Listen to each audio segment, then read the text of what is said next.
Sometime in 2007 or 2008, my sister told me about a book that she'd just read and she thought that I should read it too. A little bit of background here. We both have English degrees, both went into work that involved writing. So she knew a little bit about my literary tastes. But I have to say, I was a little concerned when she was sending me the book because I knew that it was a new book that had just come out, or at least in the last year or two. And ever since I had left college in 1995, I hadn't read anything newer than Hemingway. Now, I was a big fan of Hemingway, but I'm not sure why I was so conservative about my reading, but I still am. I really, in general, do not read anything new. I tend to stick to classics. I find Hemingway to be sort of shockingly modern as it is.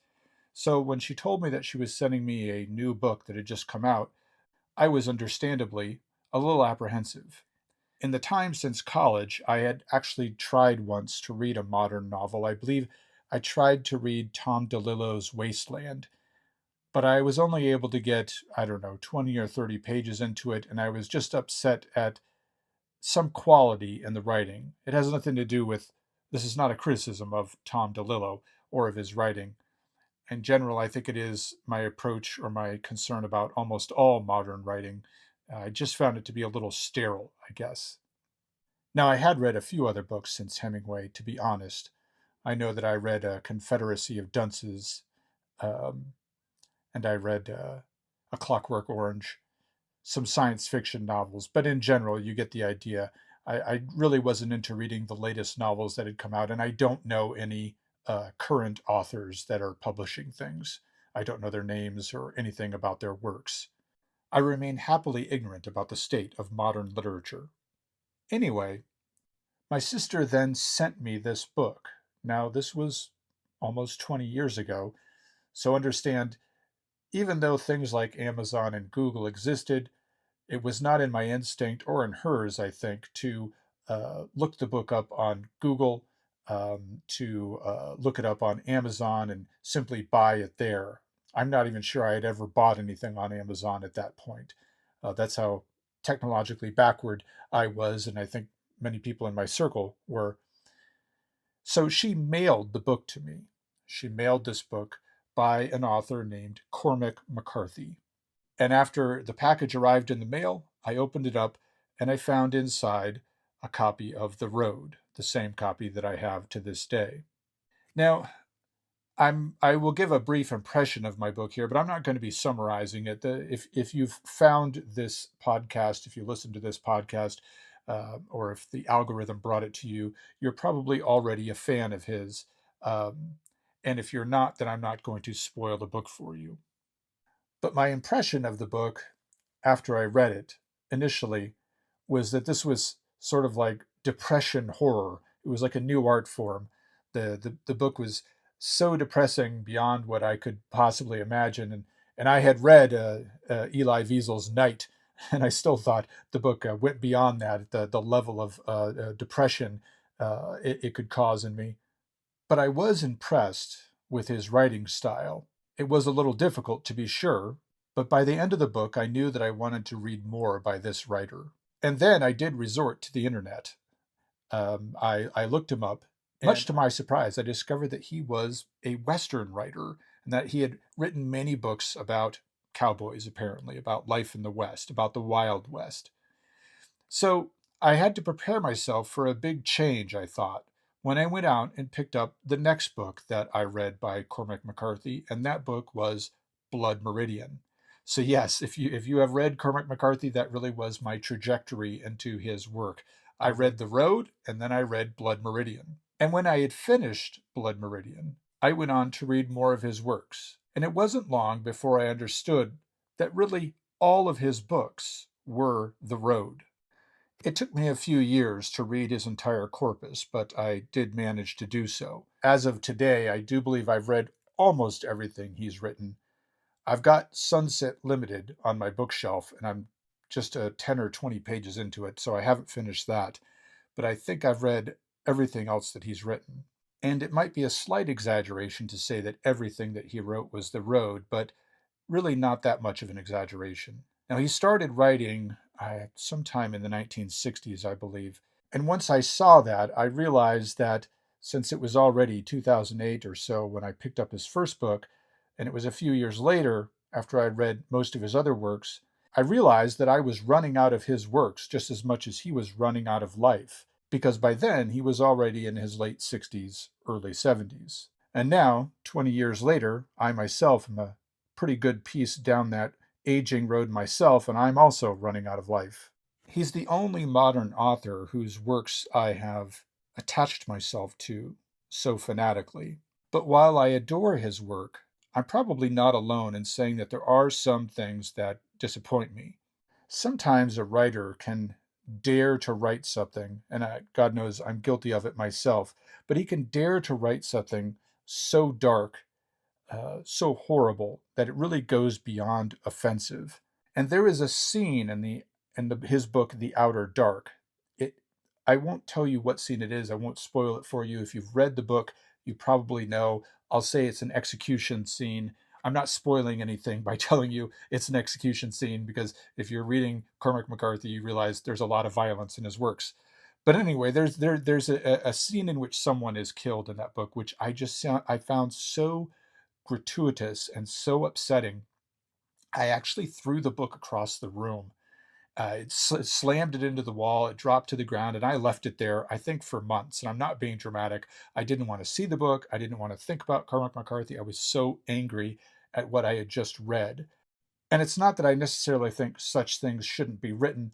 I just felt like he had written it so powerfully and so upsettingly that I almost felt like he should have refrained from doing so, that it came across so strong and hit me so hard that I felt like he should have stopped short of that.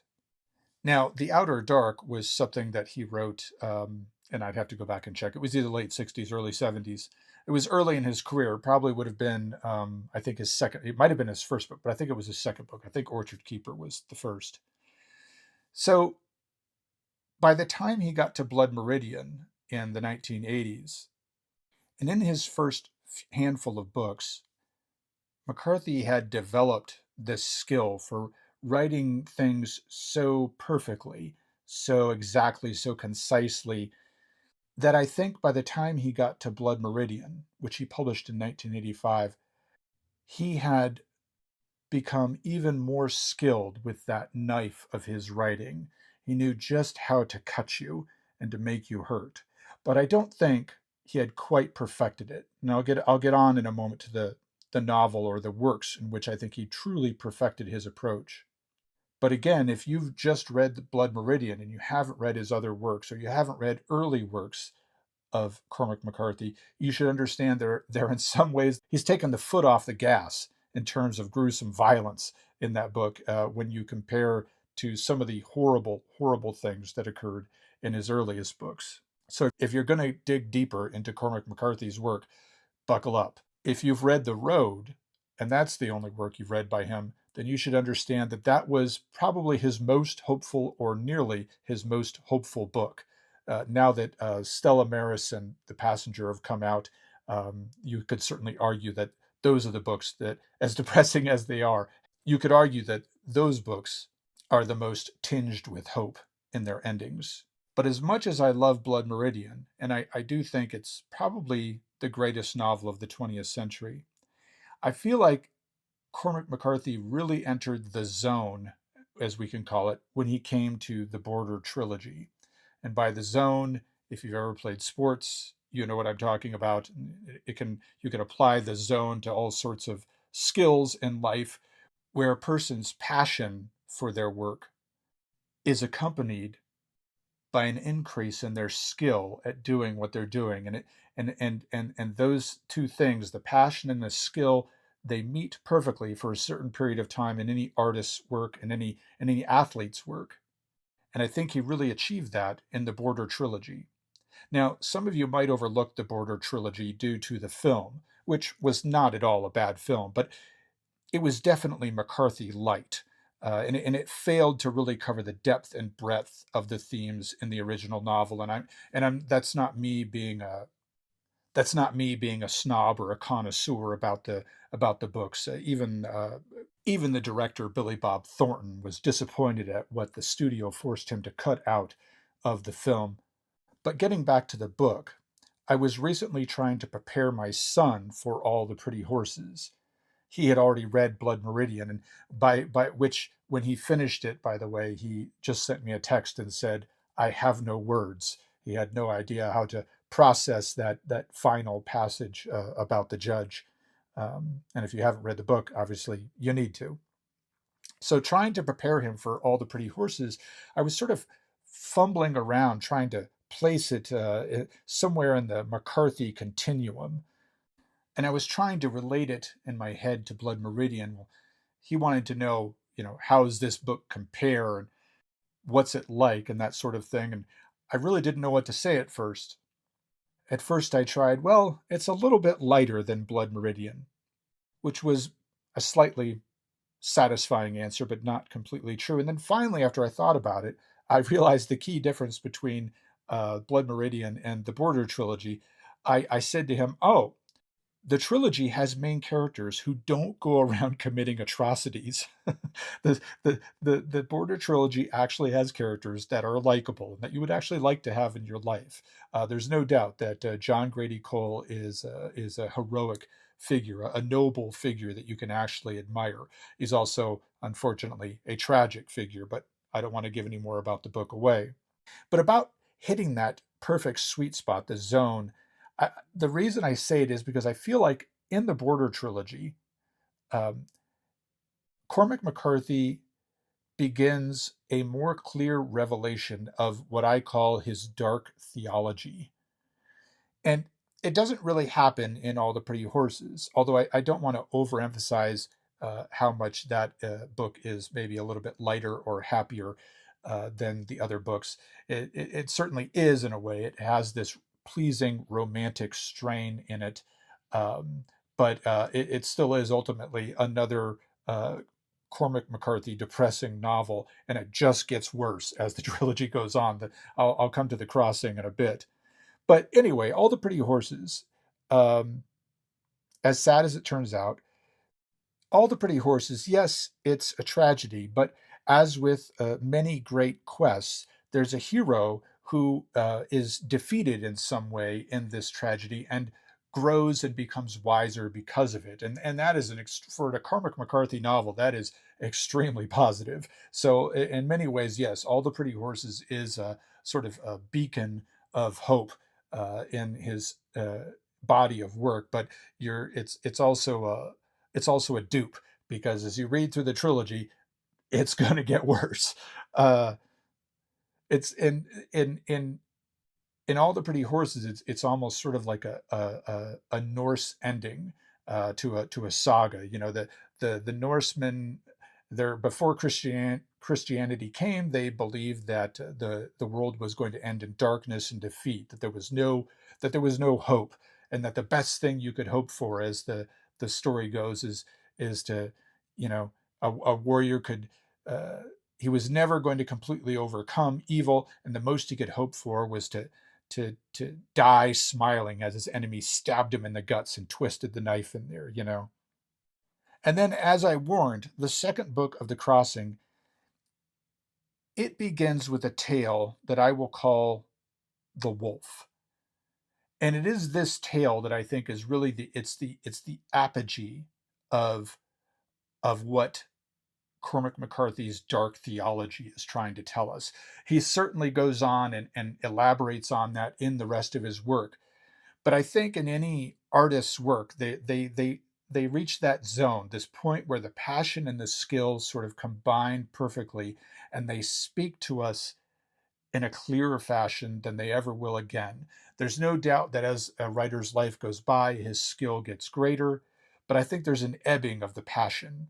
And so he simply becomes someone that is very skilled at what he does and not someone who is as passionate about it. And I think this tale of the wolf at the beginning of The Crossing is really where that passion and that skill combine perfectly. And you have here an expression of what Cormac McCarthy has been trying to tell us for years. Now, if you've read The Crossing, you know what I'm talking about. And if you haven't read it, I'm not going to ruin it for you. But this passage that I call The Wolf takes up um, maybe a quarter of the entire book. When I got to the end of this passage, to the tragic end of that passage in The Crossing, the opening passage, like I said, maybe the first 100 pages, and when I realized that the book was not finished, I physically shuddered. I mean, I was done. When the tale of the wolf comes to an end, something like a quarter of a way through the book, I had been emotionally worn out. And you know, if you've read it, you know the moment I'm talking about at the end of that tale. I had been worn out and then executed. The end of that tale is tragic to a depth that I can't begin to explain. When I finished that opening passage of the book and I looked up at the page number and I did the math regarding how many pages were left, I felt like someone who had just run 5 miles for the first time in their life.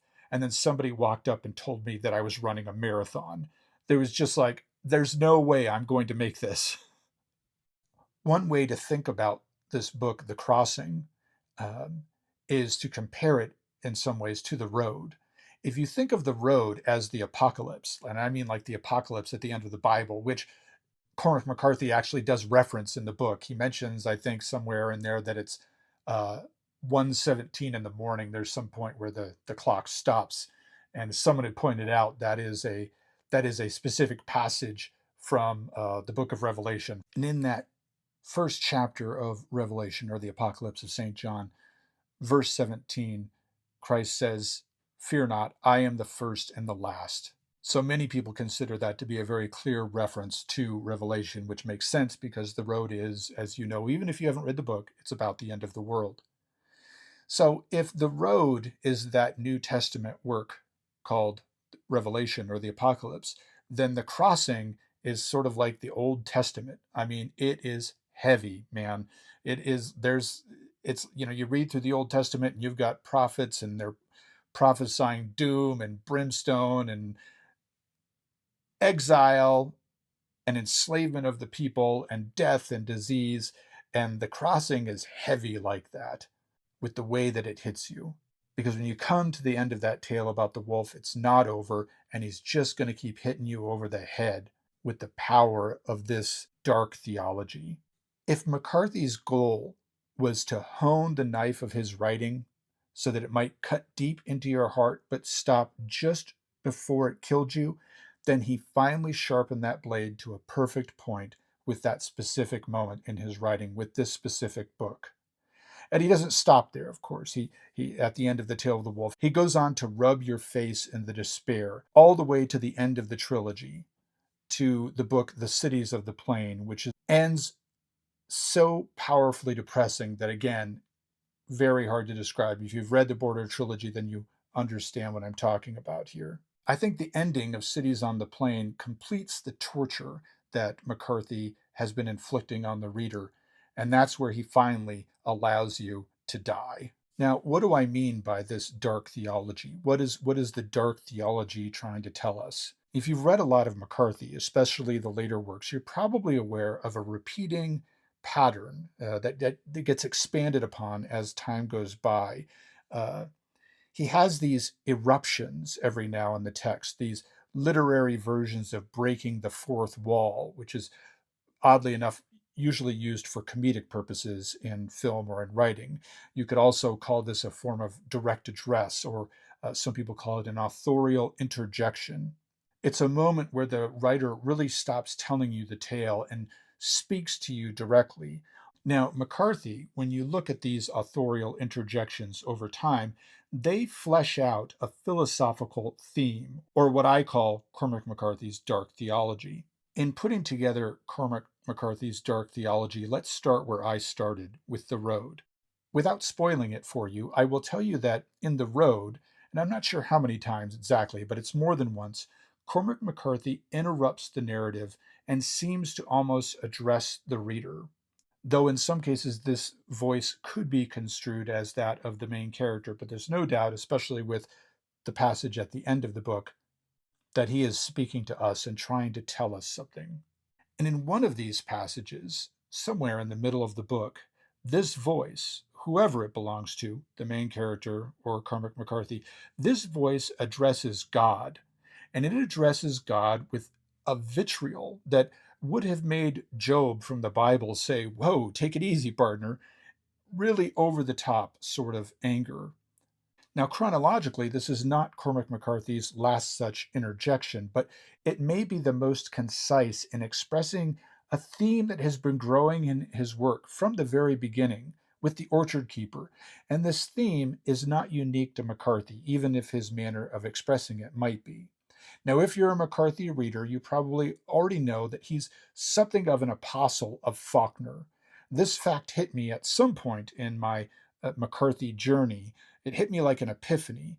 I remember closing the book that I was currently reading and sort of extending it away from my face, and like I was already growing far-sighted. And I looked with puzzlement at the cover for a second, and then I said to myself, "Oh, this is Faulkner that I can understand." Now, I might be selling myself short, tongue in cheek, so to speak, with that remark. Yes, I can understand Faulkner, but I've always found it damn hard to do so. I remember in college studying English being very frustrated trying to read Faulkner and understanding exactly what was going on. It takes a little getting used to. And if you've read McCarthy, you probably feel the same way, that it takes a little time to understand exactly how he's describing scenes and what his language means. But at the same time, I found him easier to read than Faulkner. If you've only ever read Cormac McCarthy and haven't tried Faulkner yet, let that be a warning to you. But the truth is that Cormac McCarthy's literary ancestry stretches farther back than that, at least by my observation. However deep his roots may go, though, I want to specifically address a literary and theological connection to Herman Melville, the author of Moby Dick. Now, whether you have read him or not, you are likely already aware of Herman Melville's literary legacy, specifically the novel titled Moby Dick, the story of the hunt for a great white whale. Now, the narrator of this story is the affably voiced Ishmael, and he's a kind of part time sailor, full time bachelor. But Ishmael is not the main character of Moby Dick. He's neither protagonist nor antagonist. Those two roles are taken by Captain Ahab and Moby Dick himself, the great white whale. Now, many readers consider Moby Dick to be the greatest American novel of the 19th century, just as others consider Blood Meridian to be the great American novel of the 20th century. I happen to agree with these opinions, but their literary acclaim is not the only similarity found between these two novels. On a side note, both books were also received pretty lukewarmly at first, and only later went on to become what you might call cult classics. Recall my contention, though, that all of McCarthy's books are really the road. In other words, they're all about journeys, among other things. And Moby Dick is also the narrative of a journey, a seaborne rather than a terrestrial journey. Both books also have a sort of ensemble cast. Moby Dick is famous for a chapter in which the ethnic origin of all the sailors on the boat is revealed, and they're revealed to be from everywhere, thus, in a sense, representing all mankind. And the same can be said for McCarthy's Glanton Gang, with Native Americans, Black Americans, and then white Americans that have every sort of background and origin in them. But both books also grapple with really big themes. And initially, when in the rough draft for this episode, I wrote that both of them dealt with the nature of good and evil, but really, Moby Dick and Blood Meridian care very little for the topic of what is good. Instead, they both take a long, hard look at evil itself. In fact, both bodies of work, those of Melville and of McCarthy, they both do this. They both meditate on darkness. Melville's work may do this less explicitly or less consistently, but he is known from particular works and from surviving personal correspondence. It is known that Melville was plagued by this haunting idea, not simply that there was no God, but that God might be malevolent, that the creator of the universe was fundamentally inimical to man. Throughout his life, Melville would struggle with his notions of God, and in his later years, he would actually travel to the Holy Land on a sort of agnostic pilgrimage, and he wrote about it. He wrote about it in a book called Clarel, which is actually the English language's longest poem. But Melville's concern that God was possibly an evil force, that was not new even with him. In fact, this theology, this concept, was also promoted by the early Christian Gnostics. The idea that the Creator was a cruel deity known as the demiurge, and that Jesus Christ was the spiritual road that had to be taken in order to be saved from the terror and the torture of the physical world. And for sure, these Gnostics had simply inherited this idea from earlier theologies of preceding religions. So Cormac McCarthy's heritage here, his theological heritage, stretches truly far back into the past, maybe into prehistory, another link in the long chain of human speculation on the presence and meaning of evil in the world. I started an earlier segment of this episode referencing Cormac McCarthy's interruption of the text in The Road with an angry outburst against God. But the thing is, it's not the outburst of an atheist angry at religion. Rather, it's more of a verbal retaliation by a believer who has come to the realization that his idol, his God, his creator, is in fact his enemy, an all powerful ruler who intends nothing good for the mortal subjects of his kingdom.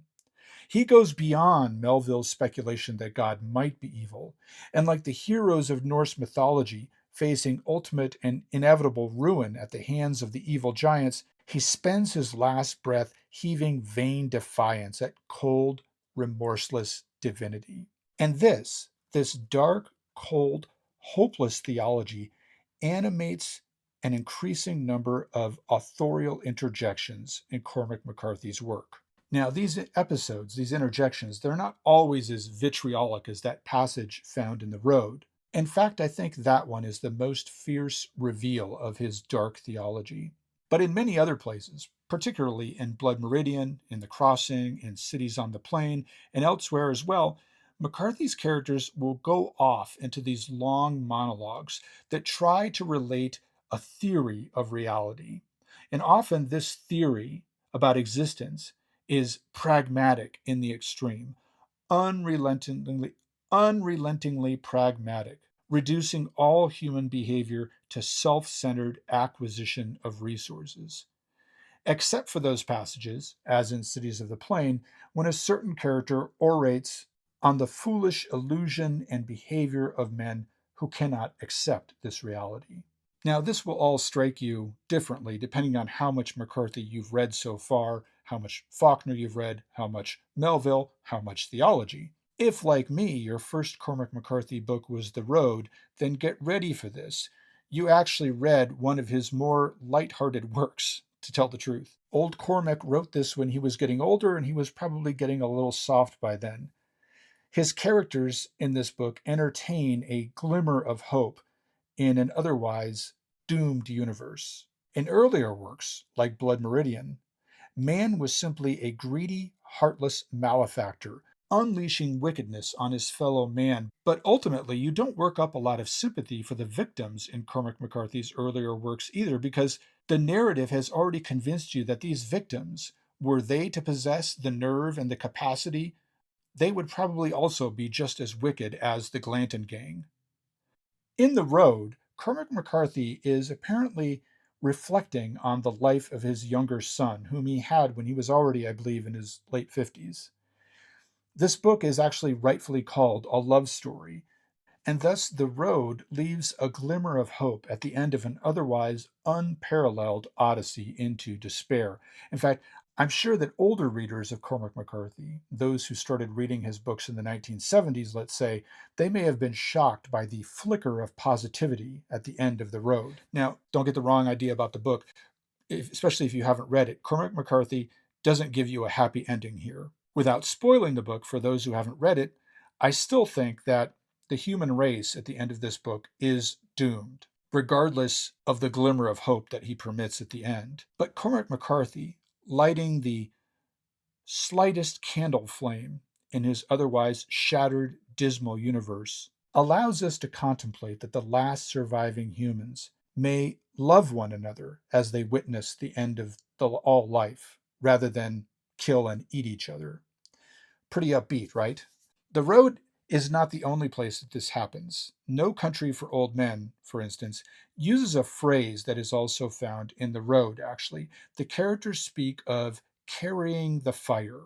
And to carry the fire does not refer so much to preserving civilization in a technological sense, but rather it refers to cultivating and preserving human kindness, human love, respect for your fellow man. McCarthy's enigmatic final works, The Passenger and Stella Maris, about which entire other books could be written, these books end with another glimmer of hope, with a character hoping against all hopelessness that his love might not only endure, but that it might have meaning in a universe otherwise completely hostile. Now, Cormac McCarthy readers listening to this episode have probably been wondering if I was going to mention Suttree, a book Cormac McCarthy wrote back in the 70s before he became famous. Now, I openly proclaim Blood Meridian to be probably the greatest American novel of the 20th century, and I will gladly die on that hill, smiling like the proudly hopeless Viking as his enemy twists the sword in his guts. But at the same time, Suttree may actually be my personal favorite of McCarthy's books. I've reread it more times than I have Blood Meridian. In some ways, this novel about a hard drinking ne'er do well in 1950s Kentucky, living on a dilapidated boat, in some ways might seem like an exception to the picture that I've tried to paint here, that it does not continue to develop and explore Cormac McCarthy's dark theology. But really, it's just a more muted and perhaps a more complex study of evil. Perhaps, and particularly, a study of the banality of evil, the banal malevolence of the universe. Now, if you don't know the phrase, the banality of evil, then you need to pick up Hannah Arendt's study of Adolf Eichmann when he was on trial. But just as he does with The Road, Cormac McCarthy ends Suttree with an enigmatic paragraph that reflects an unsettling view of the world. I'll give you the ending of Suttree here. It doesn't spoil the book for you at all. It has nothing to do with the plot, or nothing directly anyway. It says this: somewhere in the gray wood by the river is the huntsman, and in the brooming corn and in the castellated press of cities. His work lies all wares, and his hounds tire not. I have seen them in a dream, slaverous and wild, and their eyes crazed with ravening for souls in this world. Fly them.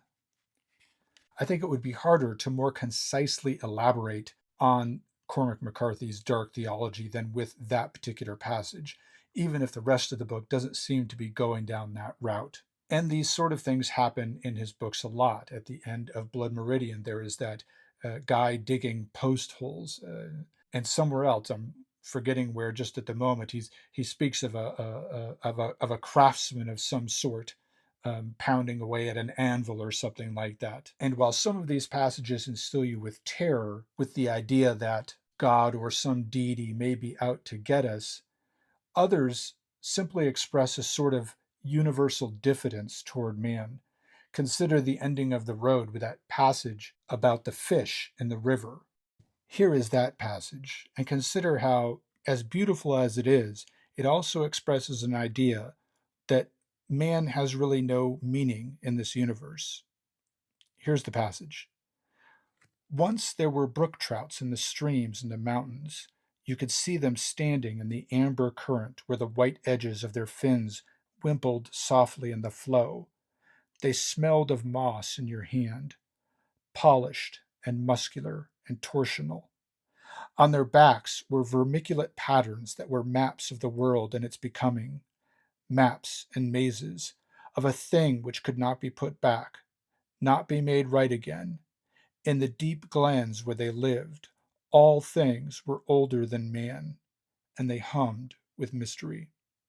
Now, going back to Suttree, I think the ending there, as disturbing as that final passage is, it allows in a little flicker of hope At the end of Suttree, the main character may or may not be dead, but I think this ending, if written at a earlier or even perhaps a later stage in McCarthy's career, could have easily been depicted as already dead, and maybe with his buddy Gene Harrogate robbing his corpse. Instead, there is this final passage which may seem harsh, but it's not completely despairing. Instead, those last words, fly them, they provide guidance to the reader. And in a truly hopeless universe, if you truly believe the universe was hopeless, would you bother providing guidance? But these characters that he introduces at the ends of these books, that post hole digger, the huntsman at the end of Suttree, and so on, are they depictions of God?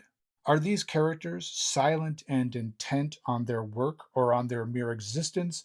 Are they depictions of God, or at least of his emissaries, his agents at work? Like the fates of ancient Greece, spinning the web of world events which even Zeus could not stop or alter. Are these figures the deities, or at least the idols, of Cormac McCarthy's dark theology? I have traced Cormac McCarthy's theological heritage back to Melville and really all the way back to ancient Gnosticism and before that.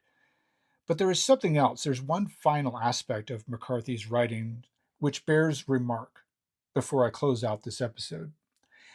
I said earlier that I eventually realized that all of McCarthy's works were just versions of The Road, in the sense that they all elaborated on certain characters' travels, or sort of a general shiftlessness or restlessness in life, such as in Suttree. But eventually, after giving it more thought, I realized that Cormac McCarthy is not unique in this, and that his heritage is even grander than I thought. Because what is the work of Homer, if not its own version of The Road, or the journey of Jacob in the book of Genesis, or Paul's travels in the New Testaments, or King Arthur's quest for the Holy Grail? What about the Crusades, the Canterbury Tales, the Divine Comedy, the Fool's Progress? All of these books explore journeys, whether they're physical, moral, social, spiritual. It seems like The Road is the only story that really interests us. That is to say, stories about travels, about these journeys, about these struggles. Maybe it's not such a mystery that so many stories just seem to be versions of the Odyssey, because in the end, when we hear the Odyssey, or we watch The Road, or we read the Canterbury Tales, we're doing what we've always done with stories. We're seeking guidance, wisdom, as we ourselves wander through a benighted universe and dare to hope that the end of the journey might not be a complete tragedy.